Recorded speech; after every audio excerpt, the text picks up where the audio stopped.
The grand ballroom was alive with the hum of conversation and the clinking of champagne glasses. Crystal chandeliers cast a warm glow, reflecting off polished marble floors. Senators, bankers, and media moguls drifted around the room, gathered by the Stonewell family. It was an event designed to celebrate the power and prestige of one of the wealthiest families in the world. But amid all the luxury and grandeur, there was one person who didn't quite fit in: Amara Washington. She stood near the edge of the room, her calm presence almost out of place among the opulence. Amara wasn't here for the sparkle of the evening, she was here for something much more important.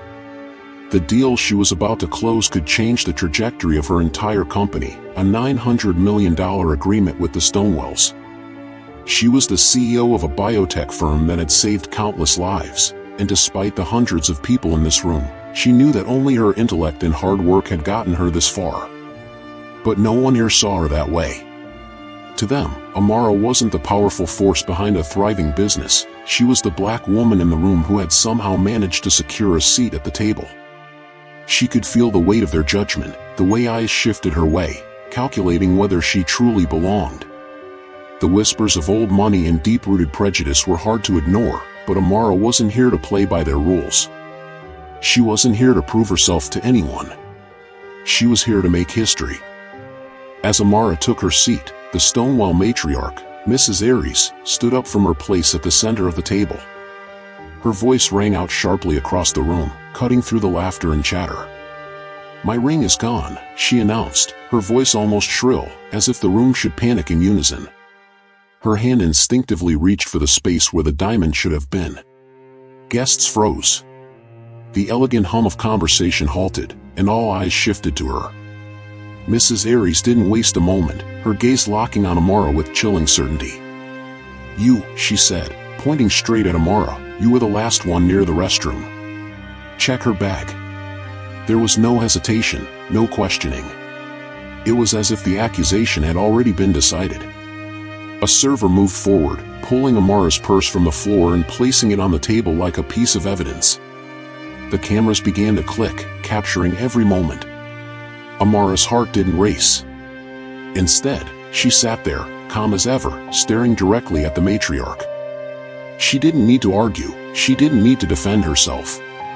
The bag was opened before the guests, her phone, notebook, and lipstick neatly arranged, but the diamond ring was nowhere to be found. Whispers began to swirl in the room. The judgment was palpable. "She's hiding it," someone murmured. "She must have taken it," another voice agreed. But before anyone could make another accusation, the door to the ballroom opened, and a janitor stepped in, holding something small and bright in his gloved hands.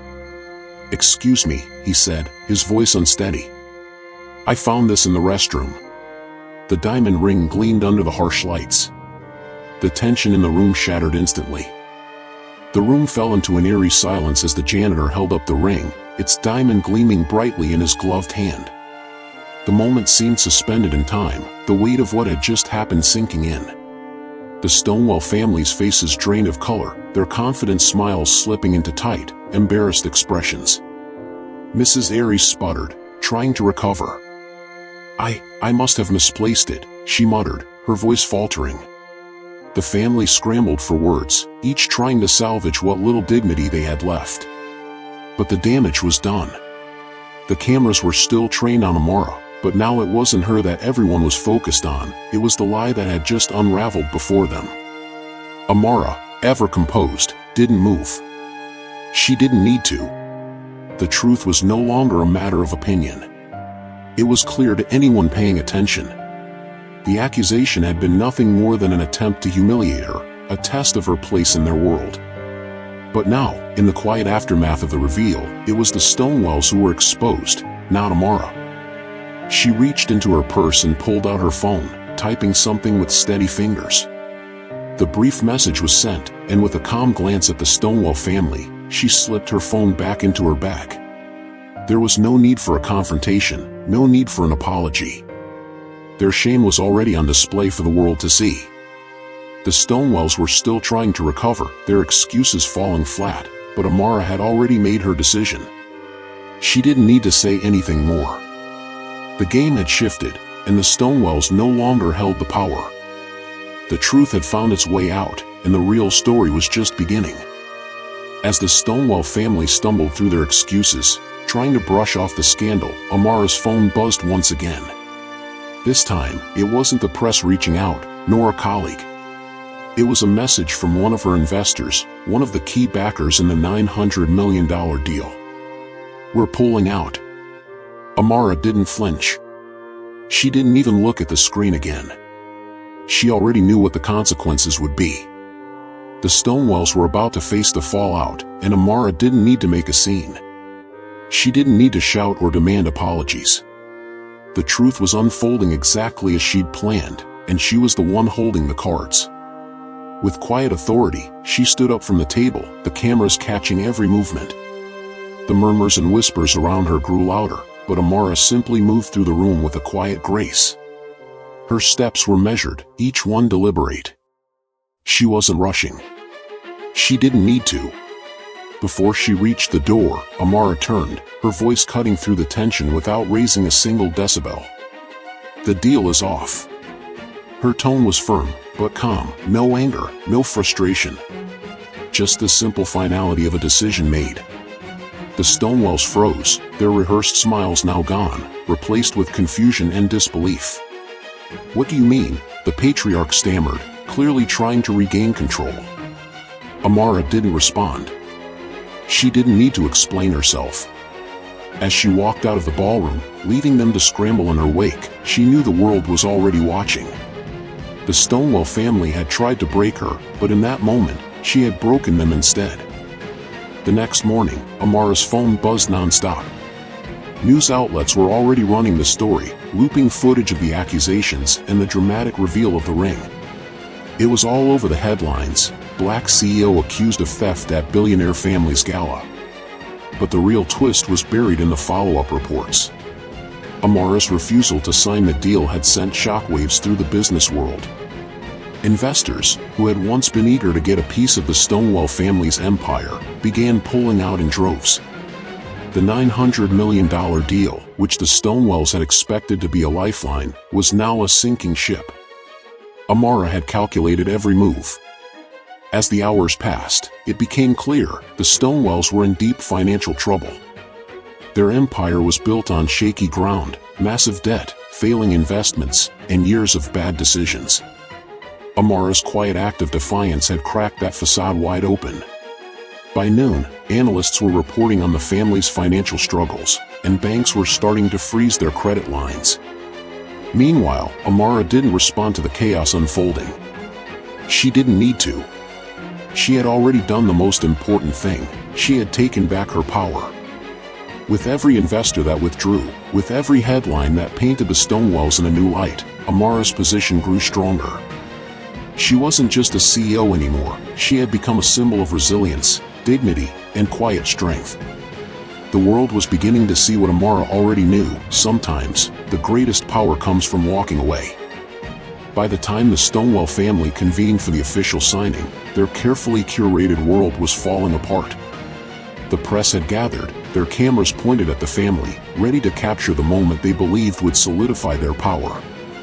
The Stonewell patriarch, standing at the center of the room, forced a tight smile. He looked around, his expression trying to mask the tension in the air. "Today marks a historic partnership," he announced, his voice steady, though his eyes betrayed his unease.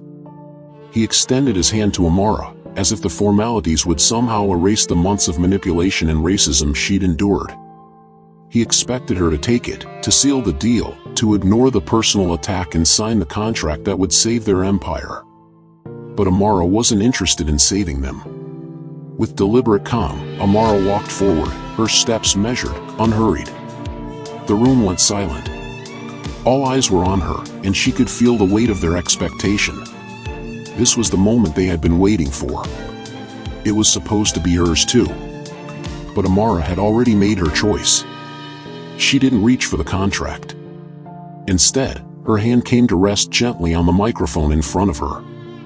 The air thickened as she lifted her chin, looking not at the patriarch but at the audience, the reporters, the guests, the people who had tried to reduce her to a stereotype. Her voice cut through the tension, calm and clear. "There will be no deal today." The room froze. The Stonewell patriarch's smile faltered, confusion and disbelief clouding his face. "What do you mean?" he asked, his voice weaker now. Amara didn't answer immediately. She let the silence stretch, letting the words settle. Finally, she spoke, her tone resolute. "Partnerships require respect, and respect is not negotiable currency." With that, she turned and walked toward the door. The sound of her footsteps was the only thing that broke the silence. The Stonewell family was left standing in their ballroom, stunned and speechless, as Amara exited without a backward glance. She had made her statement. The deal, the power, the public humiliation, they could have it all, but at a price they hadn't been willing to pay. As Amara stepped out of the ballroom, her calm expression remained unchanged, but the chaos that followed her was impossible to ignore. The sound of flashing cameras and shouted questions filled the air as reporters scrambled to catch her every move. "Why did you walk away? What happens to the Stonewell deal?" But Amara didn't answer. She didn't need to. Her silence spoke volumes, and the moment she stepped outside, the world was already reacting. The story had already begun to spread. Headlines flashed across every screen, capturing the moment she had turned her back on the billion-dollar deal. Black CEO walks away from historic deal, Stonewell family in crisis. The fallout for the Stonewell family was immediate. Investors who had been eagerly waiting for the deal to close now began pulling out, one by one. In less than 24 hours, stocks began to tumble, their value sinking as the truth about their financial instability came to light. Banks froze lines of credit, and analysts began digging into the Stonewell's hidden debts. Meanwhile, Amara's decision to walk away was met with a wave of support. The public, especially women, people of color, and young entrepreneurs, rallied behind her. Her actions had shown the world that respect couldn't be bought, that dignity was not for sale.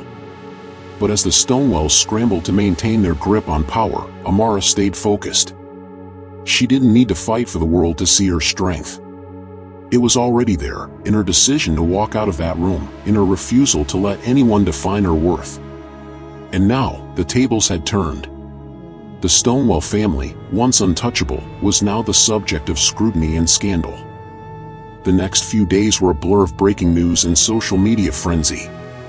The Stonewell family's empire, built on decades of wealth and power, was crumbling before the public's eyes. Lawsuits piled up, and creditors began circling like vultures.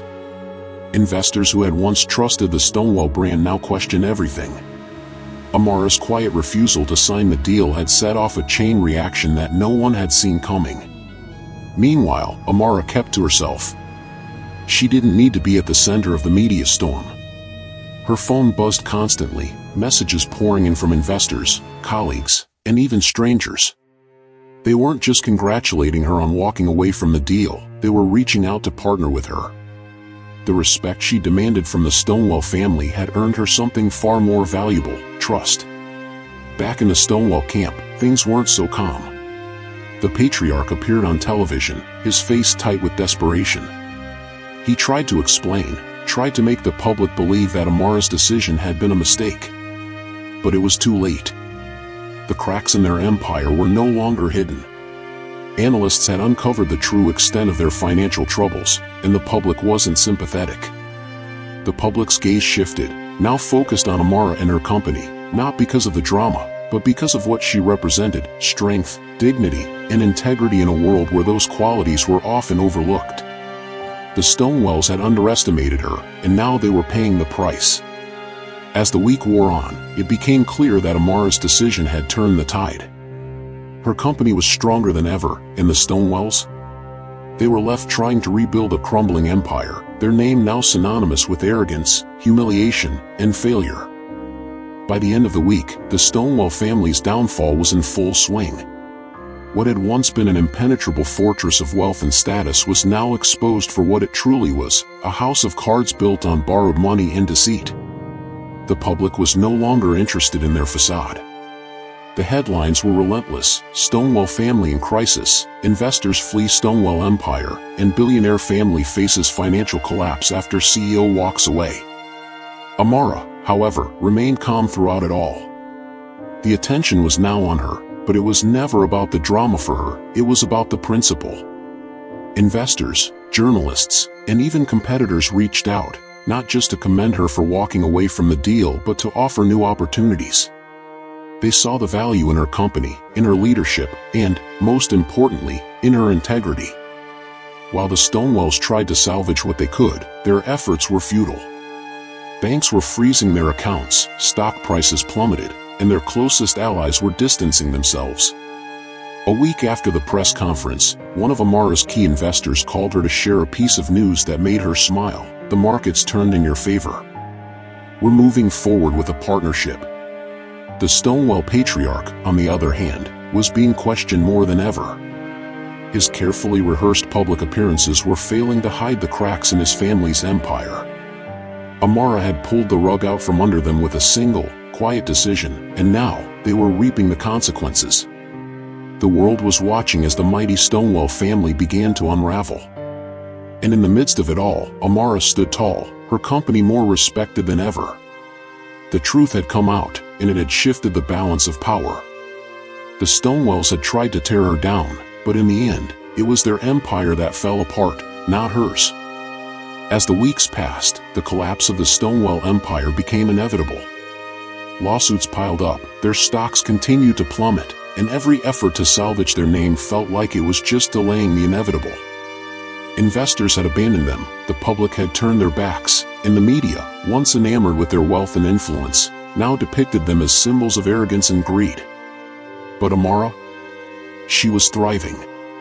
Her company, once on the verge of being swallowed by the Stonewell deal, was now standing on its own. The contracts that were once in jeopardy were being signed, and investors who had once looked past her because of her race and gender were now eager to partner with her. Amara didn't need to say anything more. She had made her statement with a single decision: her refusal to accept humiliation and her ability to walk away from what wasn't right. Her actions had sent a clear message to the world: respect could not be bought or traded, and dignity wasn't something to be sacrificed for a business deal. The Stonewell family, on the other hand, couldn't escape the consequences of their actions. Their empire, once built on old money and a reputation of untouchable power, was crumbling. Their name was now synonymous with scandal, dishonesty, and a reckless disregard for basic human decency. The media turned on them, the once loyal investors pulled away, and even their closest allies began to distance themselves. Amara, however, had never been about the deal. She had walked away not just from the $900 million but from a system that wanted to define her by her race and gender. She had proven that true power wasn't about wealth, it was about character. In the end, she had turned a moment of public humiliation into her greatest victory. She hadn't just survived the storm, she had created one of her own. As Amara walked away from the Stonewell's crumbling empire, she didn't look back. She had already won. Thanks for watching. If you enjoyed the story, be sure to hit that like button, share your thoughts in the comments, and if you haven't already, don't forget to subscribe so you don't miss out on more amazing stories just like this. We appreciate your support, and we'll see you in the next video.